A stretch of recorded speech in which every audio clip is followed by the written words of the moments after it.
Assalamualaikum warahmatullahi wabarakatuh. Nama saya Khairul Fuad. Saya dari Prodi Hukum Ekonomi Syariah, Institut Peserta Kuliah Kerja Nyata KKN TDR IAIN Zawiyah Cutkala Langsa. Jadi saya di sini mengangkat judul podcast tentang eksistensi dayah sebagai refleksi pendidikan Islam holistik dalam membentuk generasi Muslim berkarakter. Pesantren adalah sistem pendidikan non-formal yang merupakan refleksi dari pendidikan secara utuh.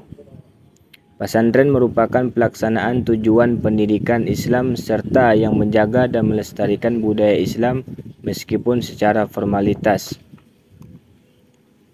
Pendidikan pesantren tidak pernah mencetuskan dirinya sebagai lembaga pendidikan Islam yang paling komprehensif. Pesantren merupakan lembaga pendidikan Islam tradisional dengan ciri khas di dalamnya terdapat masjid, kiai, santri, dan pengajaran kitab kuning. Setiap unsur tersebut saling berkaitan dan berkeseimbangan dalam menciptakan pendidikan pesantren. Banyak hal menarik dari pesantren yang tidak terdapat pada lembaga lain, yaitu mata pelajaran bakunya yang ditekstualkan pada kitab-kitab saraf ataupun kitab kuning. Pesantren yang memberikan pendidikan pada masa-masa sulit, maka perjuangan melawan kolonial dan merupakan pusat studi yang tetap surface sampai masa kini.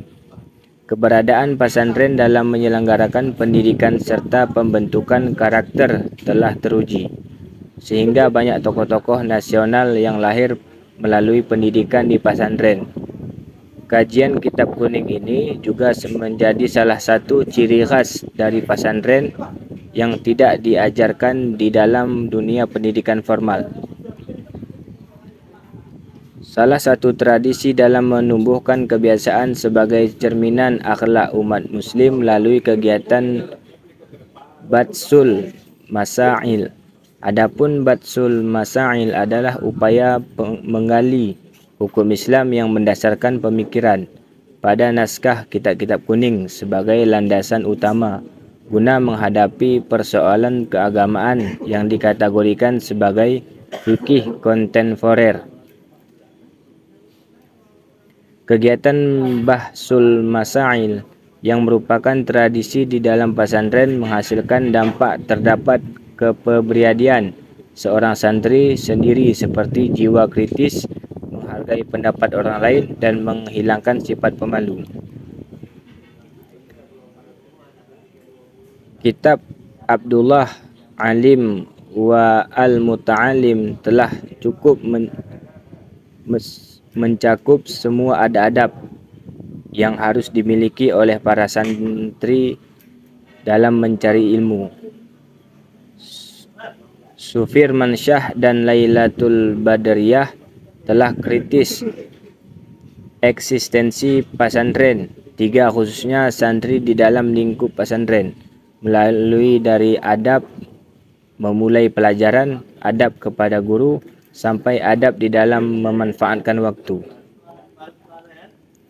Di kesempatan berbahagia ini, insyaallah saya akan membahas mengenai eksistensi pesantren sebagai refleksi pendidikan Islam holistik dalam membentuk generasi Muslim berkarakter di salah satu dayah di daerah Aceh Tamiang, yaitu dayah Raudatun Najah 2, beralamat di Desa Matang Tepah, Kecamatan Bendahara, Kabupaten Aceh Tamiang, yang dipimpin oleh Tengku Haji Abdullah Razak. Dayah Raudatun Najah 2 merupakan cabang kedua dari dayah Raudatun Najah 1 yang dipimpin oleh Tengku Haji Ridwan Gapi yang beralamat di Desa Sukarejo, Kecamatan Langsa Timur, Kota Langsa. Dayah Raudatun Najah 2 sebagai lembaga pendidikan keagamaan yang keberadaannya dituntut untuk dapat meningkatkan partisipasinya dalam mewarnai pola kehidupan lingkup dayah. Jika pendidikan dipandang sebagai proses, maka proses tersebut akan berakhir pada pencapaian tujuan yang hendak dicapai. Adapun tujuan yang hendak dicapai dengan adanya dayah secara umum adalah adanya perubahan tingkah laku ataupun perubahan akhlakul karimah, dan tujuan secara khususnya adalah tazkiyatun nafs, menyukai hati, pendekatan diri kepada Allah melalui mujahadah.